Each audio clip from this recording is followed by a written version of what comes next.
Buenas tardes, buenos días, buenas noches a todas las alumnos y alumnos del Eje Fútbol de Educación Física 2.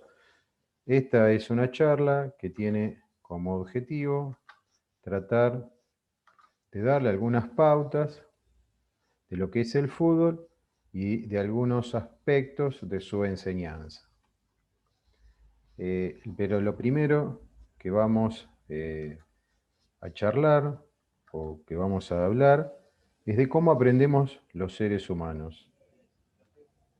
Y en este sentido, ¿sí?, los seres humanos aprendemos el 10% de lo que leemos, el 20% de lo que escuchamos, el 30% de lo que vemos, un 50% de lo que vemos y oímos, un 70% de lo que debatimos con otro y más de un 80% de lo que hacemos. Esto es para que tengan en cuenta cuando ustedes estén en una clase, ¿sí?, con sus futuros alumnos y alumnos, y observen que a muchos niñas y niños y niñas les cueste, ¿sí?, aprender lo que ustedes le quieren enseñar. Y ya entrando en lo que nos compete en relación a la enseñanza del fútbol y al fútbol infantil mixto en particular, vamos a tratar de definir lo que es el fútbol. Y el fútbol es un deporte, ¿sí?, es una práctica social muy practicada en todo el mundo, y aparte es un deporte que opone dos equipos de 7 jugadores cada uno, con el objetivo de introducir la pelota en el arco contrario la mayor cantidad de veces, en un espacio determinado y sin incertidumbre, al cabo de 2 tiempos de 25 o 45 minutos que dura un partido. Y en esta pequeña definición que hacemos del fútbol, tenemos 5 reglas que después vamos a ver. Pero en esta, tengamos en cuenta también que en el fútbol se compone de 4 elementos que se relacionan entre sí y que conforman su lógica interna o su estructura, que son las reglas, que están determinadas por el reglamento, en este caso del fútbol infantil, el objetivo, que también es una regla, que es hacer más goles que el equipo contrario al cabo del tiempo que dura un partido, ¿sí?, 2 tiempos de 15, de 20, de 25, depende de la categoría en el fútbol infantil. Las tácticas, que son las diferentes situaciones que aparecen dentro del juego, y las técnicas, que son herramientas que uno las puede ir perfeccionando indefinidamente.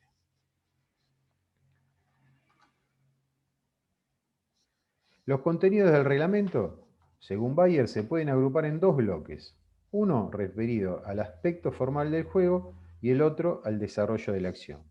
En el denominado aspecto formal se recogen todas las reglas referidas a aspectos como las dimensiones del terreno de juego, que lo dije recién en la definición, la descripción del elemento de juego y materiales complementarios que se usan en el juego. En este caso usamos el balón, el número de jugadores que componen el equipo, 2 equipos de 7 jugadores, más 4 suplentes, 11 son los que uno puede presentar en la planilla de juego.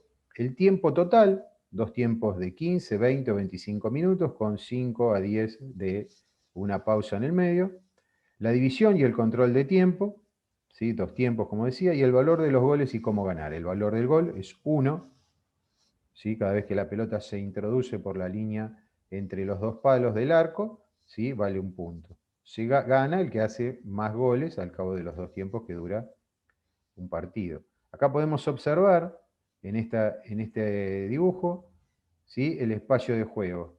En el caso del fútbol infantil, es un rectángulo de 50 metros de largo, ¿sí?, por 30 de ancho, donde hay subespacios, donde hay una línea central que divide el campo en 2, un círculo, ¿sí?, donde se inicia el juego, que es en el centro de este rectángulo, el área, ¿sí?, y tenemos acá el arco. El arco es de 4 metros de largo por 2 de alto. En este puntito, ¿sí?, se hace el tiro penal, tiro libre penal, ¿sí?, y tenemos las líneas laterales y las líneas finales. Cada vez que la pelota se va por fuera de la línea final y la tira el equipo que estaba defendiendo, que está defendiendo este arco, se cobra tiro de esquina desde este punto de este lado o de este, ¿sí? Y cada vez que la pelota se va por la línea final y la tira el equipo que tenía la pelota, es un saque de arco, que puede ser con las manos o con los pies, depende, sí, perdón, es con los pies, ¿sí? Y en las categorías más chicas con la mano. El segundo bloque se describen las formas de jugar el balón, de participación de cada jugador y de relación con sus compañeros y con los adversarios, de utilización del espacio de juego, de la intervención de los jugadores en el juego, las penalizaciones a las infracciones de las reglas, balón en juego o fuera de juego, los saques libres, el fuera de juego, en el caso para el fútbol de 11, las faltas e incorrecciones y el árbitro y los árbitros asistentes. En el caso del fútbol, las formas de jugar el balón mayoritariamente son con el pie, salvo el arquero, solamente puede utilizar las manos dentro del área chica o del área, ¿sí? En el caso del fútbol infantil. El espacio de juego yo puedo utilizar todo el rectángulo, no puedo intervenir a los jugadores, ¿sí? a un jugador del equipo contrario porque hay una infracción, hay una penalización a esa situación. Para eso tengo que ver cómo inicio el juego de esa infracción, por eso balón en juego y fuera de juego, con un saque libre, ¿sí? A esta falta e incorrección. Bien, teniendo en cuenta estas cuestiones reglamentarias, y el reglamento, como todos sabemos, es todo lo que puedo hacer o el reglamento me permite realizar dentro del espacio de juego, a partir de estas reglas, ¿sí? Va a aparecer lo que denominamos la táctica. ¿Qué es la táctica? Es la resolución a un problema que el juego me plantea. Y en el fútbol, ¿sí? Tenemos tres momentos fundamentales, ¿sí? Que aparecen, que son el ataque, ¿sí? Y cuando se produce el ataque, cuando tengo la pelota. El segundo momento es la defensa, cuando no tengo la pelota. Y un tercer momento es la transición, cuando ninguno de los dos equipos tiene la pelota, cuando está en el aire, cuando no la tiene nadie. A partir de estos tres momentos que aparecen en los principios generales de la acción de juego, van a aparecer los principios tácticos de ataque y los principios tácticos de defensa. Los principios tácticos de ataque, el primer principio tomado de Claude Bayer también, es conservar el balón. A partir de que conservo el balón, voy a progresar con el balón hacia la portería contraria, y a partir de que progreso voy a tratar de desequilibrar a la defensa e intentar conseguir el gol. Estos tres son los principios de ataque cuando tengo la posesión de la pelota. Los tres contrarios, que son los defensivos, cuando no tengo la posesión de la pelota, voy a intentar recuperar el balón, voy a impedir la progresión del balón hacia mi propio arco y voy a tratar de proteger mi arco y evitar el gol. Por lo tanto, también el fútbol como estructura, ¿sí? Y a partir de su objetivo, que es realizar movimientos, esfuerzos y acciones en secuencias variables e intermitentes para llevar el balón a una meta u evitarlo, aparecen diferentes interacciones motrices entre los participantes. Estas interacciones se dan entre compañeros o por la presencia de compañeros y de adversarios. Y también la utilización del espacio. El espacio, como mostraba hoy, está estandarizado y sin incertidumbre y es común, porque juegue en cualquier lugar del mundo donde juegue, el espacio siempre es igual y siempre va a tener unas medidas mínimas y unas medidas máximas, tanto en ancho como en largo. Esta participación que se da por esta interacción motriz es simultánea. Por eso el fútbol está dentro de los deportes de cooperación y oposición. Es un deporte eminentemente sociomotriz, tomando como referencia la caracterización de Pierre Parleva. A esto podemos hablar de un análisis funcional del fútbol como deporte de equipo. El análisis funcional del fútbol como deporte de equipo, ¿sí? Tenemos dos, ¿sí? Equipos, valga la redundancia, donde se produce una confrontación directa a partir de acciones e interacciones que están establecidas a través de un objetivo o un plano en contraplan. Hoy decía que el objetivo del juego es tratar de hacer más goles que el equipo contrario. Ese es el objetivo propio, el ganar. Pero pueden aparecer otras especies de principios que yo puedo preestablecer antes de empezar un partido. que se da a través de un espíritu colectivo y armonizado, que es este espíritu es de cooperación entre mis compañeros de equipo y una oposición con el equipo contrario. A partir de esto van a aparecer estos 4 elementos que yo nombré al principio, acá están agrupados en 6, porque es otra manera de ver la lógica interna, que están determinados por las reglas de juego, el espacio y el tiempo, no solamente como espacio y tiempo desde lo reglamentario, sino no el espacio de juego en el cual es la cancha, la que yo mostré, sino el espacio que uno puede recorrer y ocupar con el elemento y puede recorrer y ocupar sin el elemento. En relación al tiempo, no al tiempo propio del juego reglamentario, a los 2 tiempos de 15, de 20, de 25, sino al tiempo de posesión de la pelota o al tiempo que no tengo la posesión de la pelota. ¿Sí? La táctica, hoy decíamos que era, ¿sí?, la resolución a un problema que el juego me plantea, y a partir de la resolución de este problema voy a utilizar los elementos técnicos, que son habilidades que uno puede perfeccionar indefinidamente. Y este autor le agrega los esfuerzos físicos, los cuales acá incluyo todas las capacidades físicas, tanto coordinativas como condicionales, que los practicantes y las practicantes deben tener para poder participar en la práctica del fútbol. Esto me va a dar una habilidad motriz. ¿Y qué es la habilidad motriz? Acá entran en juego, ¿sí?, 3 mecanismos que son los componentes del acto táctico, que son los mecanismos de percepción, decisión y ejecución. Que esto me da una eficiencia, y la eficiencia, que es la capacidad de adaptarse y resolver problemas específicos del fútbol. Estos mecanismos que son necesarios para el logro de una habilidad en el fútbol, ¿sí?, que componen la acción de juego, ¿sí?, como decíamos, se requiere de un mecanismo perceptivo. Este mecanismo perceptivo, ¿qué es lo que me dice?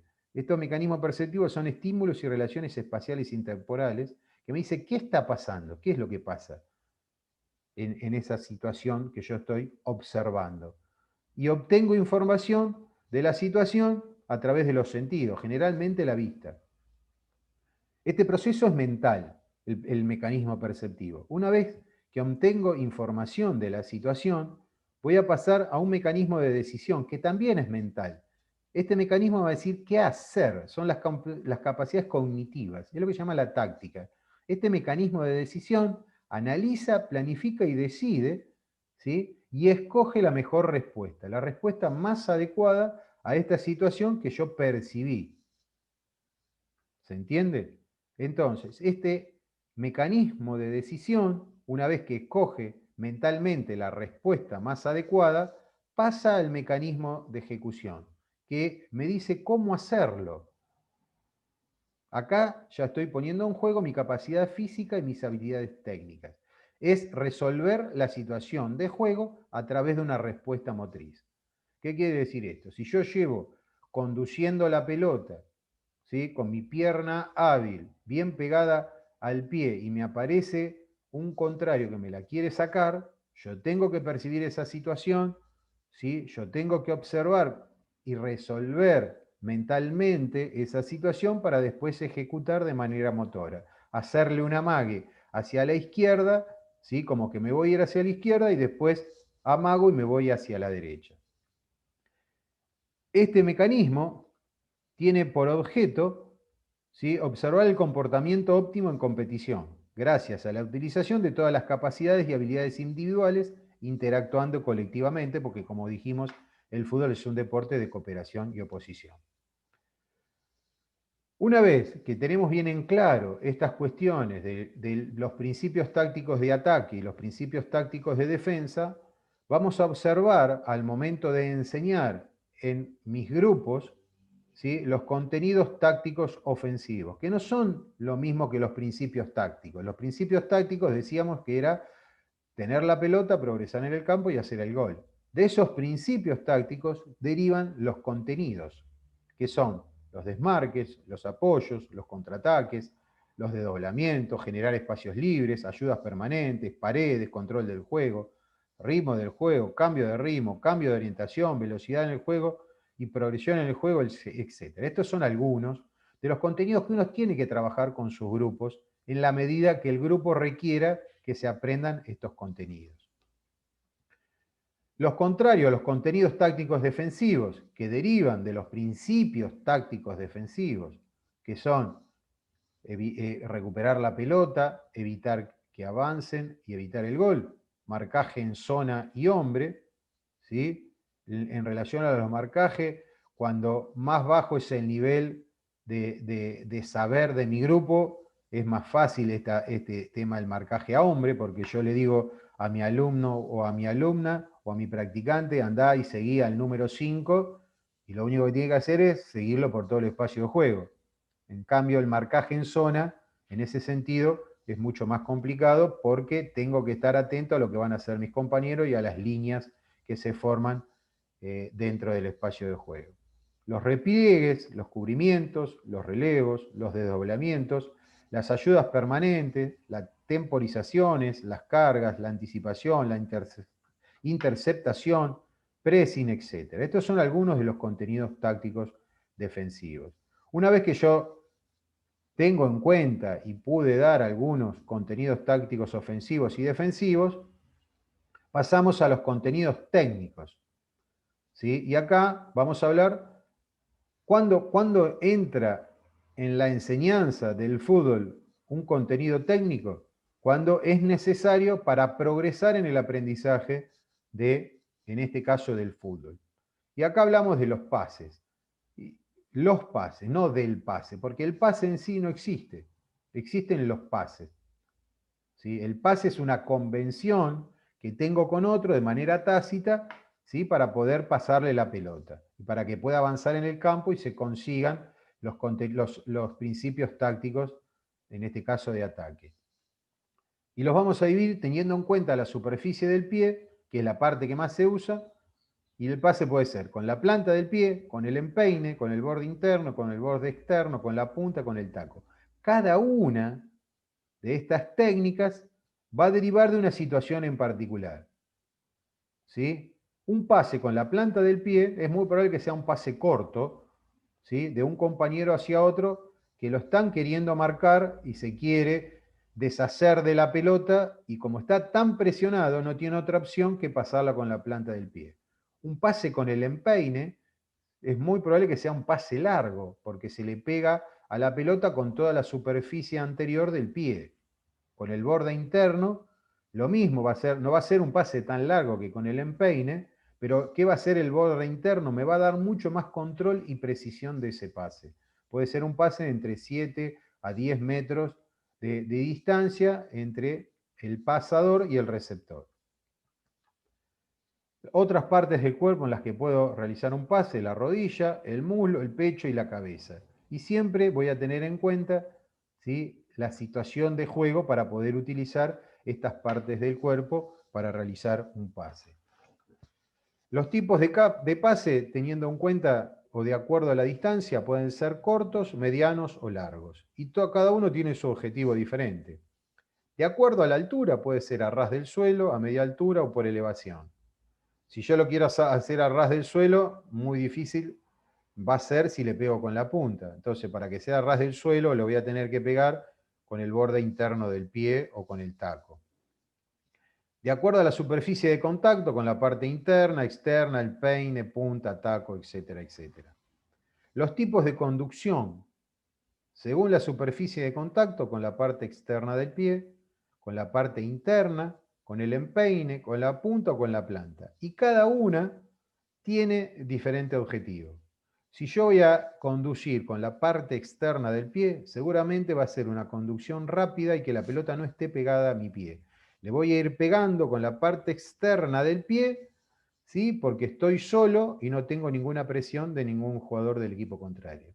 Si voy con la parte interna, es muy probable que la velocidad de mi carrera no sea tan alta como la del borde externo. Voy a tener más control de la pelota, le voy a pegar más seguido, ¿sí? Y es muy probable que en algún momento tenga alguno del contrario cerca. Lo mismo con el empeine, va a ser una conducción muy larga, y si estoy con la planta del pie, es muy probable que me estén marcando y yo me esté apoyando en el contrario, en la espalda del contrario. Con mi espalda, ¿sí?, en el cuerpo del contrario. Según la trayectoria, la conducción puede ser en línea recta, en zigzag tipo slalom, con cambio de dirección y con cambios de frente. Todo esto siempre dependiendo de las situaciones. Los tipos de dribbling, según la complejidad de la ejecución, un dribbling simple, un dribbling compuesto. Según la posesión del adversario, un dribbling de frente, un dribbling cuando el rival está detrás y un dribbling cuando el rival está de costado. Y todos vamos a ir adoptando distintas posturas. Los brazos los vamos a utilizar de una manera, el cuerpo va a estar ubicado de una manera, ¿sí?, en relación a si está más adelante, más atrás y dónde va a ir el peso del cuerpo. Según la acción del que driblea, dribbling de velocidad, de protección o dribbling con engaño. De velocidad es si estoy en un contraataque, de protección si estoy muy marcado y dribbling con engaño, ¿sí?, si tengo a alguien cerca y le hago una finta a un lado y me voy hacia el otro. Después tenemos los remates. ¿Qué es un remate? Es cuando o lanzamiento, es cuando tiro al arco. Y de acuerdo a la superficie del golpeo, puede ser con el empeine externo, con el interno, con la punta del pie, con el taco, con la cabeza. El objetivo del remate es tratar de hacer un gol. De acuerdo a la altura del varón, a ras del suelo, a media altura, de semivolea, de media vuelta. Y de acuerdo a la dirección del balón, remate en línea recta, cruzado, en diagonal o con efecto. Eso también va a depender de la situación y de la habilidad que tenga uno para ejecutar estos remates al arco. Y para ver cómo utilizamos estas cuestiones, tanto reglamentarias como tácticas, como técnicas, ¿sí?, y en qué momento del proceso de enseñanza uno las utiliza, acá les voy a dar unos tips para la construcción de una forma jugada. ¿Sí? Generalmente uno utiliza una forma jugada o juego cuando quiere corregir algún inconveniente en relación a la táctica. Y lo primero que tenemos que hacer es determinar el objetivo de enseñanza, que puede ser global o parcial. ¿Sí? Yo puedo querer mejorar algo físico, algo técnico, algo táctico, algo psíquico. Puede ser algo a corto, medio o largo plazo. Esto está dentro del proceso de enseñanza, o como corrección de algún aspecto observado, como les decía. En un segundo momento, preparar las condiciones de este ejercicio o juego o forma jugada. Tiene que haber un espacio que me dé o que me permita fluidez. Las demarcaciones tienen que ser claras. Si puedo tener líneas mejor, si no conos, pero que estén cerca. Petos de colores distinguibles si voy a hacer dos equipos. Disponibilidad de pelotas que den continuidad, porque si yo estoy en un objetivo físico y pierdo tiempo en ir a buscar la pelota, ya se pierde esa continuidad. El tiempo de trabajo tiene que permitir la consecución del objetivo físico si es lo que quiero. Y los tiempos de pausa tienen que favorecer a la realización de las correcciones. Si yo estoy muy cansado, no voy a poder mejorar desde lo técnico. El tercer tip es establecimiento de las reglas del juego. Las limitaciones de acciones que permiten la acción en el juego, toque, posibilidad de realizar entradas, etc. El tiempo de juego. Si es excesivo, provoca monotonía. Los demasiado cortos disminuyen la comprensión y el grado de participación y asimilación. Consecución y valoración de los goles. Sirve para incentivar la motivación, intensidad y atención, realizando la regla introducida como medio de consecución de un logro mayor, favoreciendo el proceso de aprendizaje. No siempre tengo que hacer valer un punto el gol. Lo puedo hacer si lo realizó con la cabeza, puede valer 2. Eso depende. Definición del objetivo o finalidad de la situación. No necesariamente tiene que ganar el equipo que hizo más goles, sino que puede vencer aquel que más tiempo mantiene la posesión, que más veces consigue trasladar el balón de un extremo a otro, que más balones recupera. Todo va a depender del objetivo que se tenga. Ahora bien, sea cual sea, es necesario no solo que lo sepan, sino por ello lo pretendan. Y sobre todo lo entiendan y sepan por y para qué lo hacen. Eso el alumno y la alumna lo tiene que saber, para qué está haciendo lo que está haciendo. Y por último, el contenido o el conocimiento del contenido que refuerza la regla. Entender el porqué de las reglas en su aplicación al entendimiento del juego. Esto debe permitir varias soluciones con el fin de no coartar la toma de decisiones individuales. Eso es fundamental. Por ello, el autor Bangsbo considera que el jugador ideal de fútbol debe tener una buena comprensión táctica, ser técnicamente hábil, mentalmente fuerte y funcionar bien socialmente dentro del equipo y tener una elevada capacidad física. Esto en relación a los contenidos que incluyen al fútbol, en este caso desde las reglas que apenas nombramos al principio, cuestiones tácticas, ¿sí? Y los contenidos técnicos. Ahora vamos a hablar de los principios que orientan la enseñanza, que son también, como dice el título, principios que a ustedes les van a servir, ¿sí? Para poder enseñar el fútbol. Tomados del profesor Crisorio del texto La enseñanza del básquetbol. El primer principio que utiliza este autor habla de el análisis del contenido. ¿Qué quiere decir esto? Esto refiere, ¿sí? A saber, o en este caso del fútbol, el análisis del contenido en sus expresiones de excelencia. Este análisis debe ser tan riguroso como exhaustivo. ¿Para qué? Para que asegure el conocimiento amplio y profundo de la lógica del deporte o estructura del deporte, de cada uno de los elementos que la componen y de cada una de las articulaciones que se dan entre ellos, y posibilite la construcción de herramientas de análisis aplicables en las prácticas concretas, que los profesores y profesoras desarrollan en su actividad profesional. El estudio del fútbol, como contenido, debe comprender el de las reglas, ¿sí? Yo tengo que saber las reglas, porque si no sé las reglas, no lo puedo enseñar, las fases del juego, los objetivos y situaciones propias de cada fase, ¿sí? Hablábamos que en el fútbol se dan 3 fases: cuando tengo la pelota estoy atacando, cuando no la tengo estoy defendiendo, y cuando no la tiene ninguno, ¿sí? Hay una transición. Las acciones más adecuadas y efectivas en cada situación y las infinitas posibilidades tácticas y técnicas que presentan, con el propósito de tener, como se suele decir, todo el juego en la cabeza, ¿sí? Tengo que tener tanto los contenidos reglamentarios, tengo que saber todas las reglas, todas las tácticas y todas las técnicas que ya fui explicando a lo largo de esta clase. El segundo principio hace referencia a la articulación del análisis del contenido con el análisis de los problemas teóricos y prácticos de la enseñanza y del aprendizaje. Acá lo que tenemos que tener en cuenta es la articulación de los contenidos que conforman el fútbol con los resultados de la reflexión crítica sobre las teorías y prácticas de enseñanza y sobre las teorías y prácticas de aprendizaje. Aquí es preciso contemplar las características comunes que presentan las niñas y niños y jóvenes, pero también y muy especialmente la diversidad de motivos, medios, habilidades, capacidades y comportamiento que manifiestan. Entre todas las teorías de aprendizaje que hemos puesto en práctica a lo largo de estos años, lo que queda claro es que, sin duda, no hay dos niños y niñas iguales.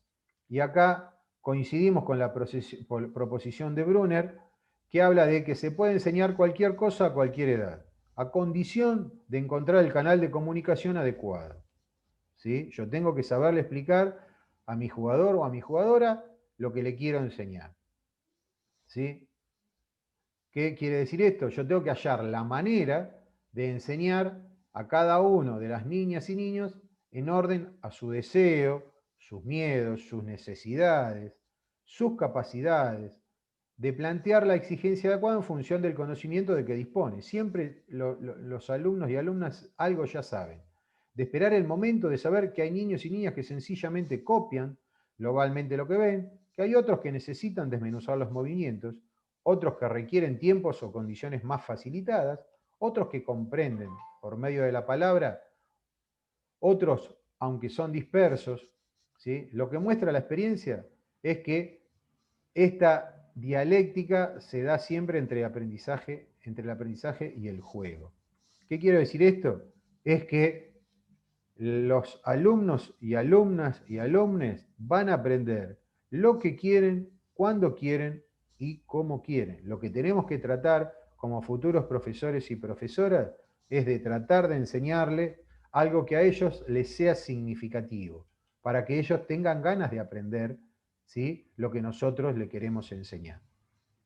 El tercer principio se inscribe en la necesidad de articular los análisis precedentes con el análisis del marco político contextual en que las prácticas de enseñanza se desenvuelven.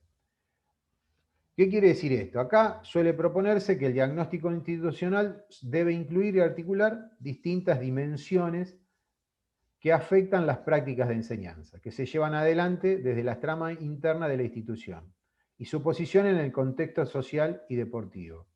Acá nosotros podemos hablar de instituciones deportivas, ¿sí? En este caso de clubes, y de instituciones como la escuela, que son con objetivos diferentes. Si nosotros tomamos a la escuela como institución para analizar, el fútbol va a aparecer en la clase de educación física. Y ahí va a depender del profesor o profesora qué concepción tenga de la enseñanza para ver cómo lo va a enseñar. Ahora, si hablamos de un club, los objetivos son diferentes y por lo tanto también la enseñanza va a ser diferente. En el club el objetivo va a ser el ganar, el que la institución se posicione mejor dentro de la liga donde pertenece. El cuarto y último principio puede denominarse como configuración espiralada de la enseñanza o de la sucesión continua de síntesis y análisis. Ambas denominaciones son apropiadas. Acá se procura sugerir que la enseñanza se encadena de modo continuo y perpetuo en unidades de síntesis y análisis, que acrecienta cada vez más su amplitud y profundidad. Por lo tanto, las actividades o la elección de las actividades con que iniciar la enseñanza depende, por supuesto, de un diagnóstico previo de los saberes, competencias y habilidades que disponen las alumnas y alumnos al momento de inicio. O sea, lo primero que tenemos que hacer cuando empezamos por primera vez con un grupo es realizar una evaluación diagnóstica. En este caso, si tenemos alumnos con poca o sin experiencia futbolística, lo que se recomienda es empezar un juego con reglas muy simples. Y yo en el texto Enseñar a enseñar el fútbol, ¿sí? Hablo de 5 reglas muy simples. La primera es, la pelota se juega con los pies. La segunda, la pelota puede pasarse en cualquier dirección en toda la superficie del campo de juego. Se anota un punto cuando la pelota se introduce en el arco. No se puede jugar la pelota fuera de los límites del terreno de juego. Y por último, no se puede intervenir físicamente sobre el adversario. Este juego, con estas 5 reglas muy simples, constituye la primera síntesis del fútbol. Y en él está representada desde el principio mismo la lógica o estructura del deporte. ¿Por qué? Porque posee reglas, tiene un objetivo y modos de lograrlo y diferentes situaciones que me llevan a realizar diferentes acciones para poder resolver estas situaciones. Para jugar este juego, los alumnos y alumnas que deben resolver las situaciones que este juego plantea. ¿Sí? Lo que seguramente los enfrenta con dificultades sin que pueda determinarse a priori cuáles son esas dificultades. De modo que es necesario estar preparados como profesores y profesoras para proponerle practicar la situación o acción que ellos y el profesor y profesora determinen como el problema que limita el progreso en el dominio del juego. Si la dificultad, por ejemplo, está en el traslado de la pelota, será necesario practicar el dribbling. Si el problema son los pases, será necesario practicar pases. De todos modos, aunque esta práctica aislada de determinada acción facilita las condiciones de la práctica, tales condiciones no son las que el juego plantea, por lo que es necesario volver al juego inicial o juego síntesis, en el cual los aprendizajes parciales deben integrarse y a la vez evaluarse. ¿Por qué? Porque ahí este juego me va a dar la posibilidad de ver si mis alumnas y alumnos van mejorando, ¿sí? Este juego de fútbol básico, ¿sí? Va mejorando. Por lo tanto, se constituye así en el generador de problemas, que mediante la reflexión en la práctica, compartida entre el profesor o profesora y las alumnas y alumnos, dan lugar a situaciones analíticas, ¿sí? Por eso sucesión continua de síntesis y análisis, que a su vez, una vez resueltas en condiciones facilitadas, se ponen en juego, en el juego síntesis, y así sucesivamente en una espiral sin fin. Sin embargo, no conviene plantear situaciones demasiado analíticas, aisladas de la situación de juego, porque ello los aleja de las condiciones objetivas de este juego de síntesis. O sea, en la enseñanza del fútbol que se propone, todo el empeño de los profesores y profesoras debería ponerse en primer lugar en erigirse ellos mismos en estrategas para el caso de la enseñanza y en escapar de las rutinas, de las recetas, de los automatismos, para hacerse dueños de sus propias prácticas, es decir, de sí mismos en la práctica. En segundo lugar, deberían empeñarse en observar a sus alumnas y alumnos, en conversar con ellos, en encontrar los canales de comunicación con cada uno y con todos. En la enseñanza es preciso hablar, comunicarse con los aprendices, dialogar acerca de los contenidos, en este caso acerca del fútbol. La recuperación crítica de las prácticas por parte de la investigación muestra, como dije, que la práctica no es previsible ni predecible, y también que las alumnas y alumnos no aprenden en las situaciones de enseñanza según las teorías del aprendizaje, sino que se les enseña, revela que no hay talentos innatos ni torpezas innatas, sino deseos, motivos, intereses, experiencias, tiempos y modos de aprender diferentes.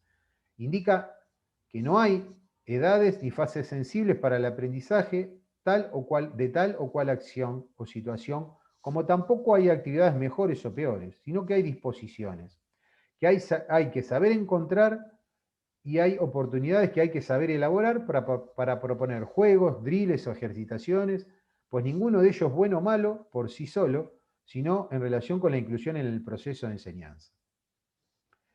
También es claro que no hay edades establecidas para la incorporación de una técnica, sino lo que hay son procesos grupales e individuales que es preciso interpretar para ofrecer a cada uno lo que requiere para continuar aprendiendo, sea estabilizar una destreza o enseñarle otra más compleja.